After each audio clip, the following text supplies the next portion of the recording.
तो आज हम बात करने वाले हैं कि ये regular student, private student, x regular student, fail student, compartmental student और इसके अलावा इम्प्रूवमेंट स्टूडेंट, ये इतने तरह के जो छात्र होते हैं इनमें क्या फ़र्क होता है, कौन कौन किस कैटेगरी के छात्र हैं, इनके लिए जो अलग अलग तरह के नियम होते हैं वो क्या है, ये सारी बातें आज मैं स्पष्ट करने वाला हूं आपको इस वीडियो में। पहली बात मैं आपको समझा दूं कि भाई देखिए, स्टूडेंट जितने तरह का मैंने अभी नाम लिया ये सभी स्टूडेंट ही होते हैं, छात्र ही होते हैं। बस इनको जो कैटेगराइज किया गया ना, अलग अलग कैटेगरी में जो बांटा गया, उनके पीछे जो रीजन है उनके सेशन, एकेडमिक सेशन का रीजन है। अब जैसे देखिए, रेगुलर का मतलब हुआ कि ऐसे बच्चे जो बिल्कुल अभी रेगुलर पढ़ाई कर रहे हैं, मतलब जिन्होंने नियमित रूप से जैसे जो नियम होता है उसके हिसाब से एडमिशन लिया, रजिस्ट्रेशन कराया, उसके बाद एग्ज़ाम फॉर्म भरा, एग्ज़ाम दे दिया, ऐसे बच्चों को कहते हैं रेगुलर स्टूडेंट यानी नियमित छात्र। इनकी जो एडमिशन से लेकर के एग्ज़ाम होने तक की प्रक्रिया होती है बिल्कुल जो नॉर्मल प्रक्रिया है उसके तहत होती है। लेकिन अब मान लीजिए कि कोई बच्चा रेगुलर स्टूडेंट तो था, ठीक है, लेकिन अब वो रेगुलर स्टूडेंट एग्ज़ाम एक साल दिया और किसी कारण से फेल हो गया, ठीक है, फेल हो गया, तो अब अगले साल जब वो एग्ज़ाम फॉर्म भरने जाएगा तो अब वो रेगुलर स्टूडेंट नहीं कहलाएगा, वो कहलाएगा एक्स स्टूडेंट, ठीक है। अब वो क्या बन गया, एक्स स्टूडेंट बन गया। यहाँ पर आप समझ गए होंगे कि एक्स स्टूडेंट का मतलब क्या हुआ कि इससे पहले उस बच्चे ने एग्ज़ाम दिया है लेकिन फेल हो गया, इसलिए अब क्या बन गया, एक्स स्टूडेंट। अगर मान लेते हैं कि वह एक सब्जेक्ट और 2 सब्जेक्ट में ही फेल हुआ है तब तो उसको फिर हम कहेंगे कंपार्टमेंटल स्टूडेंट, क्योंकि 1 और 2 सब्जेक्ट वाले कंपार्टमेंटल स्टूडेंट के रूप में अप्लाई कर पाते हैं, तो वो हो गया कंपार्टमेंटल स्टूडेंट। और अगर 2 से ज़्यादा सब्जेक्ट में फेल हुआ है तो उसको सारे सब्जेक्ट का एग्जाम देना होगा, ऑटोमेटिक उसके सारे सब्जेक्ट आएंगे फॉर्म भरने के बाद, तो वो होता है एक्स स्टूडेंट। कंपार्टमेंटल भी आप समझ गए होंगे कि अगर आप 1 या 2 सब्जेक्ट में फेल हुए हैं मैट्रिक या इंटर में तो आप हो गए कंपार्टमेंटल स्टूडेंट। तो आप अगर कंपार्टमेंटल स्टूडेंट हैं, 1 या 2 विषय में फेल हैं, तो आप चाहें भी तो सारे सब्जेक्ट नहीं चुन सकते, चुनेंगे भी तो आपका वही सब्जेक्ट आएगा एडमिट कार्ड में, एग्जाम उतना ही सब्जेक्ट का होगा जितने में आप फेल हुए थे, 1 या 2। अगर 2 से ज़्यादा है तो फिर सारे सब्जेक्ट का एग्जाम देना पड़ता है।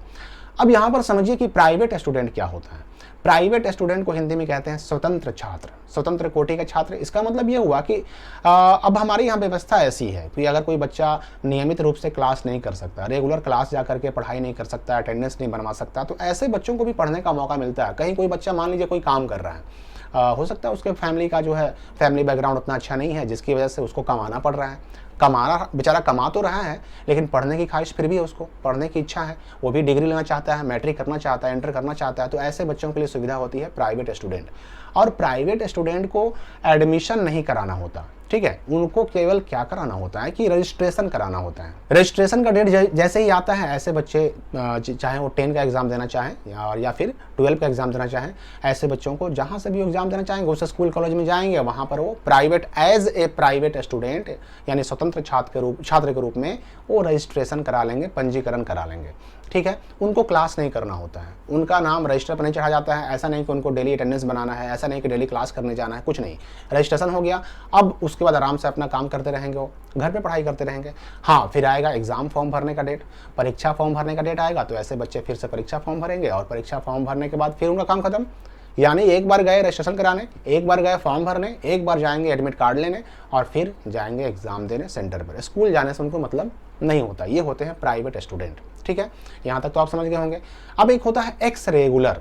कोई बच्चा ऐसा भी होता है कि उसने एडमिशन कराया, रेगुलर छात्र के रूप में एडमिशन कराया, क्लास भी करता था, अटेंडेंस भी बनता था, रजिस्ट्रेशन भी करवा लिया, एडमिशन भी करवा लिया, रजिस्ट्रेशन भी करवा लिया, एग्जाम फॉर्म भी भर दिया, या हो सकता है एग्जाम फॉर्म ना भी भरा हो। एग्जाम फॉर्म भरने के बाद उसका एडमिट कार्ड आया पर एग्जाम देने नहीं गया, या फिर एग्जाम फॉर्म भरा ही नहीं, रजिस्ट्रेशन करा लिया, एग्जाम फॉर्म भरा ही नहीं, सोचा कि नहीं हम 1 साल गैप कर देते हैं, अगले साल हम फिर से फॉर्म भरेंगे और फिर से हम एग्जाम दे देंगे, मतलब 1 साल वो छोड़ना चाहता है। ऐसे बच्चे जब वो फॉर्म भर के छोड़ दें, एग्जाम ना दें, या फॉर्म ही ना भरें, रजिस्ट्रेशन करा के छोड़ दें, तो ऐसे बच्चे अगले साल फिर से एग्जाम फॉर्म केवल उनको भरना होता है और फिर से वो एग्जाम देने के लिए बिल्कुल एलिजिबल होते हैं। ऐसे बच्चों को कहते हैं एक्स रेगुलर, यानी रेगुलर छात्र हैं लेकिन एक्स हो गए। एक्स क्यों हो गए? क्योंकि उन्होंने 1 साल गैप कर डाला, तो ऐसे बच्चों को एक्स रेगुलर कहा जाता है। अब यहाँ पर बात कर लेते हैं हम किसकी, तो इम्प्रूवमेंट छात्रों की। देखिए शुरू में मैंने कहा था कि कुछ बच्चे जो एक्स होते हैं, एक्स में ही एक्स स्टूडेंट तो आए ही आए, एक्स फेल यानी जो फेल कर गए थे, अब उसमें जो 1 या 2 विषय में वो एक्स कंपार्टमेंटल कहलाएंगे। लेकिन उसी में होता है एक इम्प्रूवमेंट भी। जैसे कोई बच्चा रेगुलर छात्र के रूप में एग्जाम दिया, पास भी हो गया, नंबर अच्छा नहीं आया उसका, पास हो गया पर नंबर अच्छा नहीं आया। अब अगले साल सोच रहा है कि भाई हम फिर से एग्ज़ाम दें और अपना नंबर जो हमारा आया था उस नंबर को और बढ़ाएं। तो नंबर बढ़ाने के लिए वो फिर से एज ए इम्प्रूवमेंट स्टूडेंट वो फिर से फॉर्म भर सकता है, एग्ज़ाम फॉर्म भर सकता है। उसको दोबारा से एडमिशन नहीं कराना है, उसको दोबारा से रजिस्ट्रेशन भी नहीं कराना है, उसको बस क्या करना है कि अगले साल एग्ज़ाम फॉर्म भर देना है और एग्ज़ाम फॉर्म भर के एडमिट कार्ड आ जाएगा, उसको एग्ज़ाम दे देना है। एग्ज़ाम देने के बाद अगर हम देखें तो उसका मार्कशीट भी दूसरा आएगा। अगर जाहिर सी बात है कि पहले वाले मार्क्स से उसका नंबर अगर बढ़ा है तो उसका मार्कशीट नया आएगा। इम्प्रूवमेंट स्टूडेंट को ही हम क्या कहते हैं, तो बेटरमेंट छात्र भी कहते हैं, हिंदी में कहेंगे तो समुन्नत छात्र कहेंगे इसको। अब यहाँ पर देखिए कुछ नियम इनके लिए क्या है। अगर आप इम्प्रूवमेंट देना चाहते हैं तो जिस साल आपने एनुअल एग्ज़ाम दिया जिसमें आपका नंबर कम आया था, पहली बार जो आपने एग्ज़ाम दिया, उस साल जो आपने एग्जाम दिया उसके जस्ट अगले साल ही इंप्रूवमेंट दे सकते हैं। एक साल गैप करके नहीं दे सकते हैं, एक साल छोड़ करके फिर इंप्रूवमेंट नहीं दे सकते हैं। आपका रिकॉर्ड वेबसाइट से, पोर्टल से हट जाता है। दूसरी नियम कि इम्प्रूवमेंट स्टूडेंट को ना तो प्रैक्टिकल का एग्जाम देना होता है और ना ही इम्प्रूवमेंट स्टूडेंट को सेंटअप का एग्जाम देना होता है। और सिर्फ इम्प्रूवमेंट को ही नहीं, सेंटअप एग्जाम देने की ज़रूरत एक्स स्टूडेंट को भी नहीं होती है, जो इससे पहले फेल हो गया था, एक विषय, दो विषय या दो से ज़्यादा विषय, चाहे वो कंपार्टमेंटल के रूप में फॉर्म भर रहा हो, चाहे एक्स के रूप में फॉर्म भर रहा हो, उसको भी सेंटअप एग्ज़ाम देने की ज़रूरत नहीं होती और ना ही उसको प्रैक्टिकल का एग्ज़ाम देने की ज़रूरत होती है। बस शर्त यह है कि इससे पहले जो आपने एग्ज़ाम दिया था पिछले साल जिसमें आप फेल हो गए थे या फिर आपका नंबर कम आया था, उसमें प्रैक्टिकल में आप पास हों।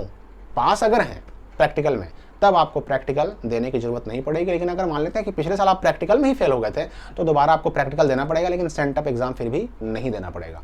सेंटअप एग्जाम सिर्फ और सिर्फ रेगुलर और प्राइवेट स्टूडेंट को देना होता है और साथ ही साथ क्वालिफाइंग स्टूडेंट को भी देना होता है। तो सेंटअप एग्जाम केवल रेगुलर और प्राइवेट स्टूडेंट को देना होता है, बाकी किसी को भी सेंटअप एग्जाम देने की जरूरत नहीं पड़ती है। तो मेरे ख्याल से आप regular student, private student, x compartmental, x regular और इंप्रूवमेंट या बेटरमेंट स्टूडेंट, इन सब के बीच के फर्क को समझ गए होंगे।